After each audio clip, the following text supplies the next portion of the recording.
ಓಂ ದುರ್ಗಾಯೈ ನಮಃ. ಜಗನ್ಮಾತೆ ದುರ್ಗೆಯ 4ನೆಯ ಸ್ವರೂಪ ಕೂಷ್ಮಾಂಡ.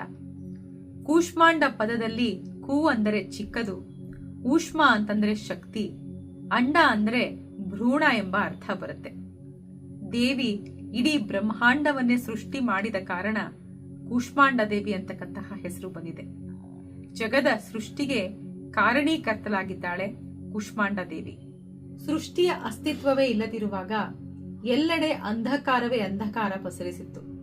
ಆಗ ದೇವಿ ತನ್ನ ಮಂದಹಾಸದಿಂದ ಇಡೀ ಬ್ರಹ್ಮಾಂಡವನ್ನೇ ರಚನೆ ಮಾಡಿದಳು. ಹಾಗಾಗಿ ಇವಳೇ ಸೃಷ್ಟಿಯ ಆದಿ ಸ್ವರೂಪ, ಆದಿಶಕ್ತಿಯಾಗಿದ್ದಾಳೆ. ಇವಳಿಗಿಂತ ಮೊದಲು ಬ್ರಹ್ಮಾಂಡದ ಅಸ್ತಿತ್ವವೇ ಇರಲಿಲ್ಲ. ದೇವಿಗೆ 8 ಭುಜಗಳಿದ್ದು ಅಷ್ಟಾಭುಜ ದೇವಿ ಅಂತ ಖ್ಯಾತಿಯಾಗಿದ್ದಾಳೆ. ತನ್ನ ಕೈಗಳಲ್ಲಿ ಕ್ರಮಶಃ ಕಮಂಡಲು, ಧನುರ್ಬಾಣಗಳು, ಕಮಲ, ಅಮೃತ ತುಂಬಿದ ಕಳಶ, ಚಕ್ರ ಮತ್ತು ಗದೆಯನ್ನ ಧರಿಸಿದ್ದಾಳೆ. ವ್ಯಾಘ್ರವಾಹನಿಯಾಗಿರ್ತಕ್ಕಂತಹ ದೇವಿ ಧರ್ಮದ ಪ್ರತೀಕವಾಗಿದ್ದಾಳೆ. ದೇವಿಯ ನಿವಾಸವು ಸೂರ್ಯ ಮಂಡಲದೊಳಗಿನ ಲೋಕದಲ್ಲಿ ಇರುತ್ತೆ. ದೇವಿಯ ಶರೀರ ಕಾಂತಿಯು, ಪ್ರಭೆಯು ಸೂರ್ಯನಿಗೆ ಸಮಾನವಾಗಿ ದೇದೀಪ್ಯಮಾನ ಹಾಗೂ ಹೊಳೆಯುವಂತೆ ಇರುತ್ತದೆ. ದೇವಿಯ ತೇಜದ ತುಲನೆಗೆ ಯಾವುದೇ ದೇವ ದೇವತೆಗಳ ತೇಜ, ಪ್ರಭಾವ ಸರಿಗಟ್ಟಲಾರದು. ಇವಳ ತೇಜ ಮತ್ತು ಪ್ರಕಾಶದಿಂದಲೇ 10 ದಿಕ್ಕುಗಳು ಪ್ರಕಾಶಿತವಾಗಿದೆ. ಬ್ರಹ್ಮಾಂಡದ ಎಲ್ಲಾ ವಸ್ತುಗಳಲ್ಲಿ, ಪ್ರಾಣಿಗಳಲ್ಲಿ ಇರುವಂತಹ ತೇಜ ಇವಳ ಛಾಯೆಯಾಗಿದೆ. ಸಂಸ್ಕೃತದಲ್ಲಿ ಕೂಷ್ಮಾಂಡ ಅಂದರೆ ಬೂದುಗುಂಬಳಕಾಯಿ. ಆಯುರ್ವೇದದ ಪ್ರಕಾರ ಬೂದುಗುಂಬಳ ಜ್ಞಾನವರ್ಧಕ, ತೇಜೋವರ್ಧಕ ಹಾಗೂ ಸಕಲ ತಾಪವನ್ನು ನಿವಾರಣೆ ಮಾಡಿ ದೇಹಕ್ಕೆ ತಂಪೆರೆವ ಶಾಖಾಹಾರ.